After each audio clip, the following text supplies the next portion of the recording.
today Ashley, a finalist in the 2022 edition of the Miss Canada pageant. Thank you so much for joining me. Thank you for having me. Of course, it's my pleasure. For those that don't know you, can you give us a bit of an introduction about yourself? Sure. So, like you said, my name is Ashley. I currently live in Hamilton, Ontario. I'm 24 years of age, and I work full time as a construction site inspector. Amazing. Obviously, we're here because you are a finalist in the Miss Canada pageant. Congratulations. You must be Thank very you. excited. I am, and it's coming up so quickly. I don't know how the time flew. I feel like it was. I feel like it was just January, and I'm sure a lot of us are in the same boat. Yeah, looking at the date now, how is it less than a month? My goodness, I really is know.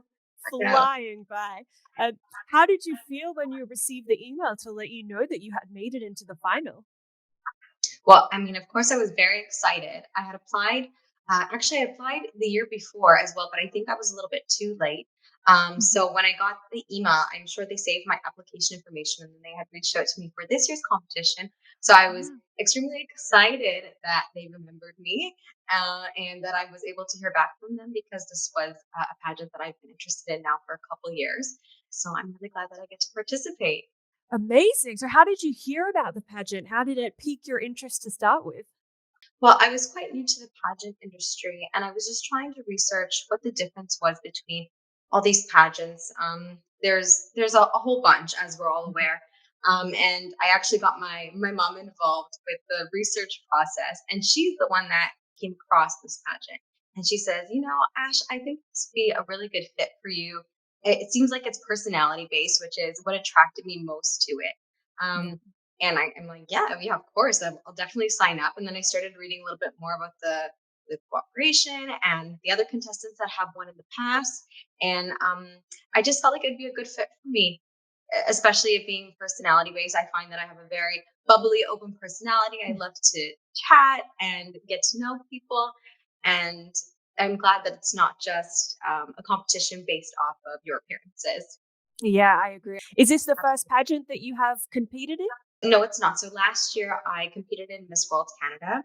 I went Ah, to the yeah, so I went to the provincial pageant. We had two Ontario pageants just because there's so many girls in Ontario, yeah. and I did qualify for the national portion of it. But of course, it was a little bit of a last minute decision, and it was tough to get the time off of work Right. with the short notice. So unfortunately, I couldn't go to the national pageant, but the provincial one was a lot of fun and it was great exposure for what's now to come.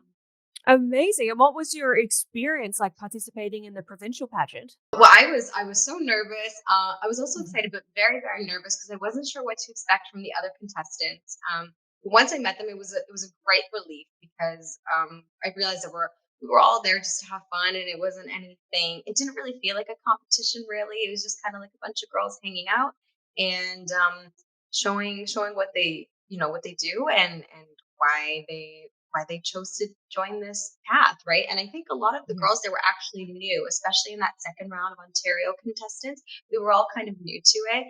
So we were just kind of having fun with it, and it was great to hear that I made it through to the national competition. And I figured, I guess I'm doing something right. Yeah, obviously what you're doing is working. What preparation are you doing in the lead up to this pageant? The beginning portion of it was a lot of explaining to my peers, my coworkers, Mhm. what pageants are, explaining what the differences between, different pageants. They hear Miss Universe, Miss World, Miss Earth, all of these, right? And it's a lot Yeah. of information to absorb at once. So just trying to dip their toes in a little bit and explaining to them what I'm doing exactly. So once I was able to get that through to them and we were on the same page, it just kind of started off with promoting myself at Mhm. work through social media. Um, I'm in the middle of working through my Good Deed project, which you guys will see later on. Um, Amazing. so I'm very excited for that. And I mean, there's obviously a bunch of different types of preparation. There's the mental component to it, Mhm. reminding yourself that as long as you're genuine going into the competition and yourself, that's all that matters essentially. And then there's the physical stuff as well. Like you want to make sure that, you know, although it's a personality based competition, I find that if you feel that you're looking your best, you also start to feel your best as well. They all tie into each other. The Yes. mind, Yeah. body, it all ties into each other. Yeah. So, dress shopping, practicing my walk, Yep. practicing what types of questions the other contestants might even ask, not just the judges, right? Like we're doing right now. Yeah. So just kind of practicing and diving deeper to within myself, and Yeah. that's really it. Just I know exactly who I am, and I just want to make sure that I have the right words to show those who don't know who I am how I really operate and what my mind thinks, and just kind of verbalizing why I decided to go down this path. Yeah, wonderful. Other than taking home the crown, what are you hoping to achieve by competing?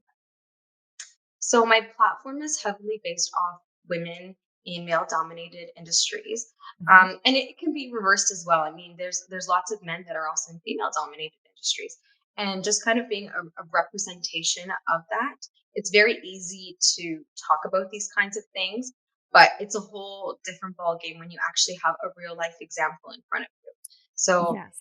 even within my college program, I took civil engineering technology, and only about 10 to 15% of the students were females. So that was the first eye opener. I was like, wow, like I knew that this was going to be a program with a lot of men, but to actually see it in front of me is something totally different.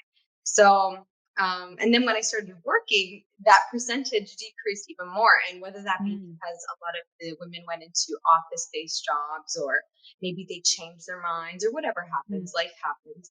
But going into my actual industry, I'm saying, wow, I am the only woman on this construction site. And it wasn't just the one, it was the next Y one, and the yeah. next one, and the next one. And then occasionally we find that one other female, and it's like, hey, how did you get here? Yeah. Are you Yeah. lost? So um, Yeah. that's what my main purpose is, my main drive is. I want to be an example for other women, and it doesn't just have to be work or school based. It's really anything. Just showing that diversity, being an example, and also showing that confidence too. Because when you're that one element that's different in the room, you Mhm. could feel out of place, and the only thing that's going to bring you in with the whole picture, or at least make you feel like you're a whole, is your self confidence. Yeah, absolutely. I also work in a male-dominated industry. I'm in manufacturing. I am the only woman in Oh, my entire team. So, yeah, it's an wonderful. experience. How do Yes, you yes, think it you know affects exactly your what I mean. Yes, I do. I absolutely do. How do you think it affects your day-to-day being in such a male-dominated industry? Originally, it was just such a shock factor. I Yeah. was always nervous that I would have to overcompensate in another Mm, way, just prove yourself. to and just prove myself, make Yeah. myself seem equal. But as time went on and I became more confident in my working ability, my knowledge, Mhm. um, people just realized that the other people I work with realize, she knows what she's talking about. She's not just a young woman, just playing pretend. She actually knows what she's doing. Yeah. And that's huge. It's huge, especially being a site inspector. We're there to oversee the job. And if that respect and that boundary is not established, then, it's not going to go as planned. Yeah, So, absolutely. I think that maybe girls are sometimes hesitant to go into male dominated industries because they don't know what the experience would be like. Uh, what would you say to them for those out there that are considering that path? I would tell them that if it's something that they really want to do, that they shouldn't let these societal boundaries deter them from joining the industry, because it's not as scary as it might seem. It's It's not, just that yeah. it's just not very popular, right? Mm, So people are nervous and they don't know what to expect, and it's because that they don't have women like you and I to share our experiences with them. And I think that once people start to see that that there's actually more women growing in the industry, it will no longer be an uncommon opinion, and it will be more of a norm. So yeah. it starts with women like you and I, just standing our ground and setting an example for younger generations, and even those that are already in the workforce. There's life change careers all the time. So it's wonderful to know that you're also in a male dominated industry like manufacturing. Yes. So that's I would just try to encourage the youth. If we have, as Miss Canada, we would have a platform and we have the ability now to use that platform Mhm. to promote what we stand for. And for myself, I would love to speak with more of the youth and just letting them know that this is normal, and then at least they have a familiar face that they can resort back to. Yeah, I love that. I love that. A lot of people that participate in pageants do have a platform that they're looking to champion. Reading your Miss Canada bio, I saw that you also do a lot of volunteer work. Can you tell me about that? So before I started working, and I still am, I'm very interested in trying to help others where I can. I come from very humble beginnings, and I understand that life can be tough. And with rising prices, it's even harder now than it's ever been. Yep. So I've always tried to give back where I can. By no means am I um, above average or anything like that, but we all have a little bit that we can share. Mm. So before I started my Miss Canada journey and working full time, I used to travel to less industrialized countries, such as Cuba, Dominican Republic, and where I can, I will prepare myself a luggage with goods.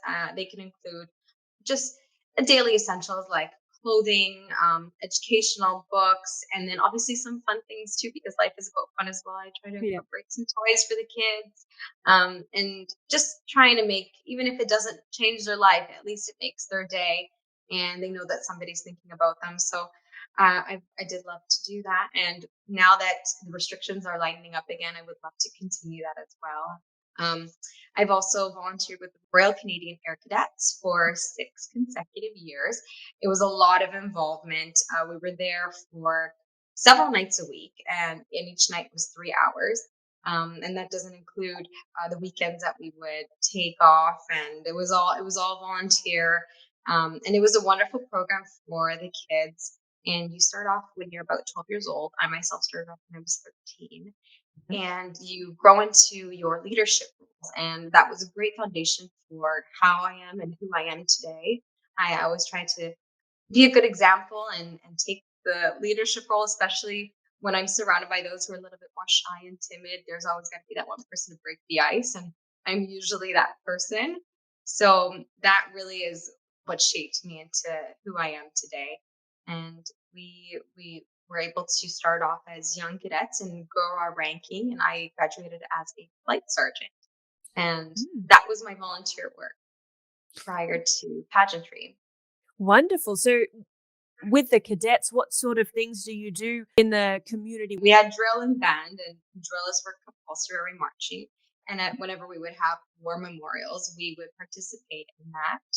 And we would do other events called tagging. And tagging is when we raise money for the cadet operation, and we would also donate a portion of that money to other charitable events. And it kind of fluctuated whichever year it was. We would donate portions to veterinarians that used to be, of course, part of the war, Mhm. other children, and Cadets is a nonprofit organization, and there's no fee associated with joining in it or participating in it. It's just a time thing. Mhm. And then there was also other items too. We would have summer excursions, and we would list them as like band and drill and rifle team and other teams like that.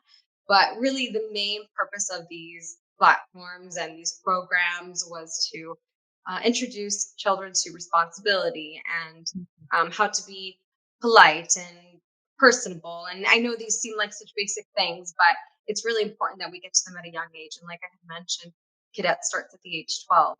So it's a wonderful way to get your children involved and have them grow into a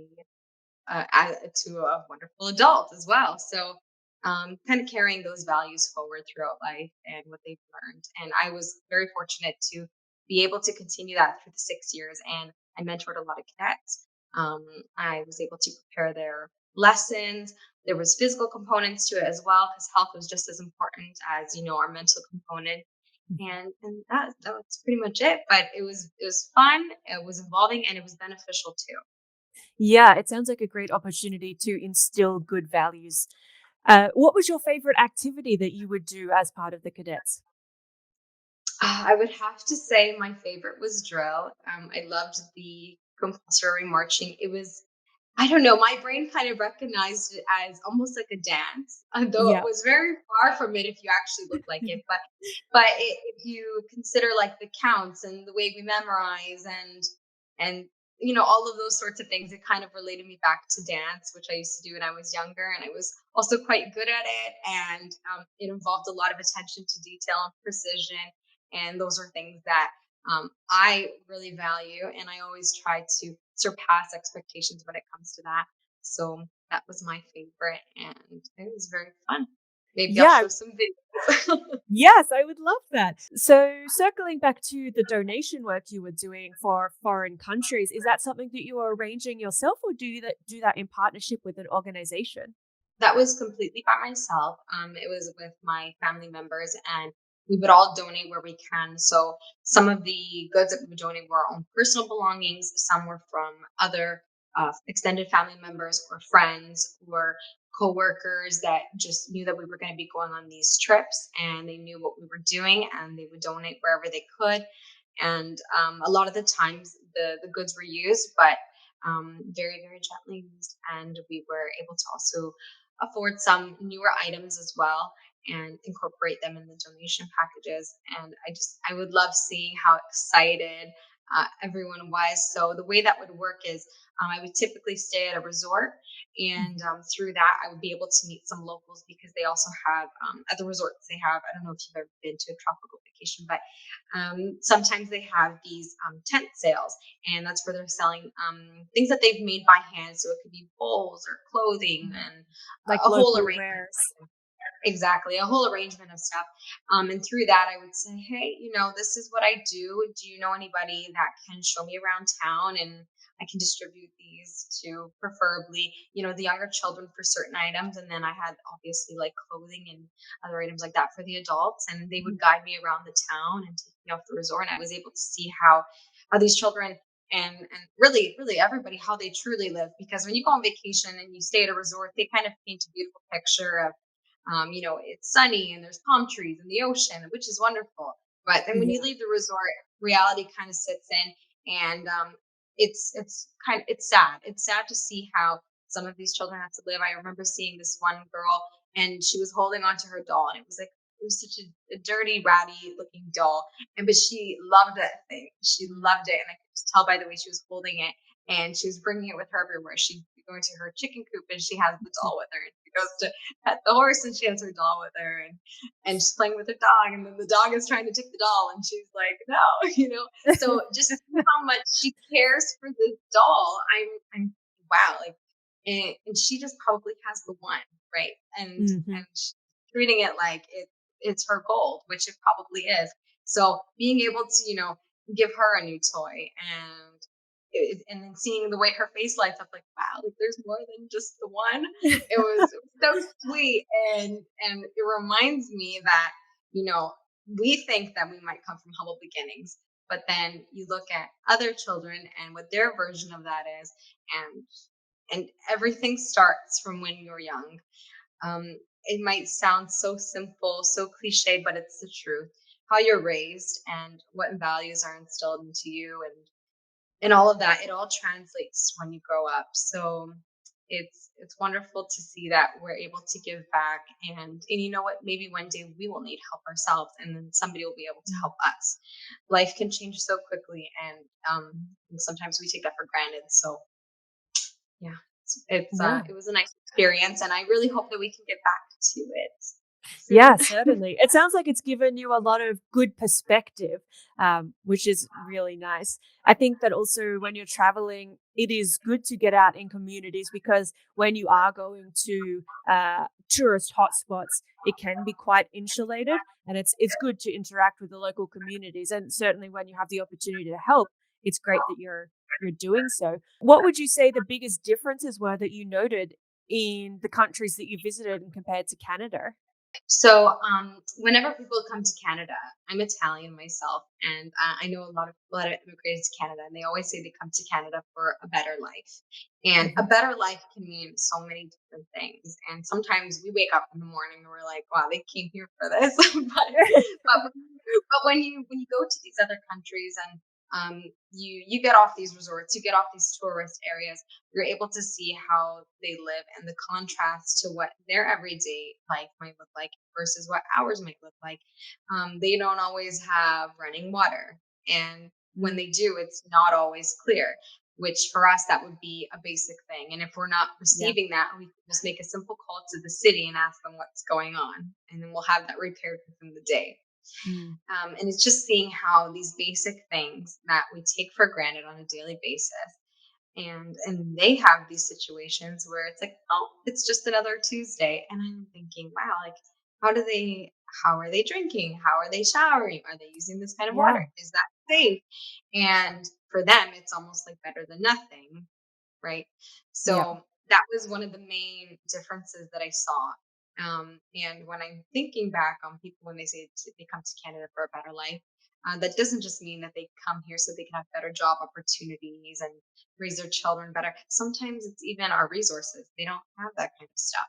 I come from Sicily, which is a pretty Mhm. large island in Italy, but a small town. And I've heard a lot of stories, even recently now too, but especially when my mom was younger and they didn't even always have running water either. And I'm thinking, Mm. how? You're not even old and this is Italy and you think that everywhere would have the basic essentials. And she's like, no, we didn't always have running water. I was like, what? So it's things like that, things that we think are so basic that we take for granted.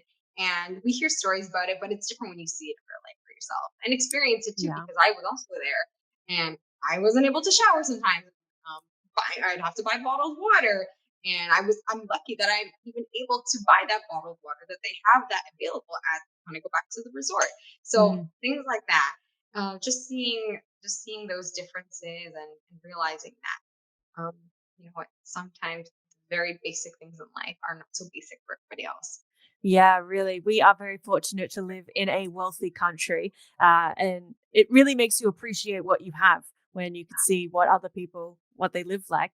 What age were you when you moved to Canada? I was just a baby, about 2 years old, but I've always grown up with my Italian heritage very close to me, physically as well. I got my grandmother who stays with me, and we are always very into our culture, our language, our food, our music. It's very involved and intertwined with my life, so it almost feels like I never left. Yeah, lovely. What is your favorite Italian dish? There's a lot to Um, pick from. You can take a I moment. know. It was amazing. I would have to say this thing we called fatine, which is like a breaded chicken that's fried. So that would be my favorite dish. But my favorite foods would have to be anything deli related. I am a sucker for prosciutto and salami, sopressata, like all of those. Just I don't care Delicious. what they do to my body. I don't care. I don't want Worth it. it. Absolutely worth it. 100% worth it. And sometimes I hear my friend, she's Canadian. She's never even left the country. I don't even think she has a passport. And I was asking her, like, what's your favorite cold cut? And she says, ham. And I was like, no, you've definitely never tried Italian cold There's a cut. There's no world thing. that I'm about to open up to you. I'm going And to there's a change your whole life. world. I'm like, yeah, I don't even know where to start. So it just, oh my goodness, don't get me started on Italian food. How long is this interview going to be? Yeah, well, I mean, it's very delicious cuisine, which is why I asked the question. I think that Yeah. in Italy and Europe as well at large, the way people view food and the relationship with food can be quite different. Food is a joyous thing. It's something that you celebrate and you share with others rather than monitoring your food so that you stay a certain size, rather than picking food because you enjoy it. Is that something that you have found? Yeah, no, I completely agree. And I think it's also a little bit easier to enjoy there too. Everything is more natural, more flavorful. I'm Yeah. not sure if it's also like that in Australia, but I imagine it would be. You taste a clementine from there and you taste it from here, and they almost don't even taste like the same fruit. So Yeah. Fruit was an Yeah. interesting one in particular. When I first came to North America, even like eating an apple, I was like, this is, I mean, it's still an apple, but the taste is so dramatically different. Yes, yes, I agree with you. So, yeah, I think it's a lot easier to enjoy your food, and a lot of it's more organic as well too. So we don't have all of these additives and fast food, and so it's easier to maintain a healthy body and also enjoy whatever you're consuming, just based off of that, based off what the land offers. Yeah, yeah, most certainly. Heading back to Miss Canada, what do you think are the essential qualities for a Miss Canada to have? I think for any title holder, but especially for a Miss Canada title holder, it's got to be somebody that has a powerful voice, because they're going to be the ones that are representing not just the organization, but Canada as a whole and what they stand for. So you have to have a powerful voice. You have to be willing to share your knowledge, to share your experiences. And then in addition to that, you also have to be a kind, good-hearted person, because 10 years down the line, when they look at who's Miss Canada 2022, you want it to be the same good, kind hearted person that won 10 years prior.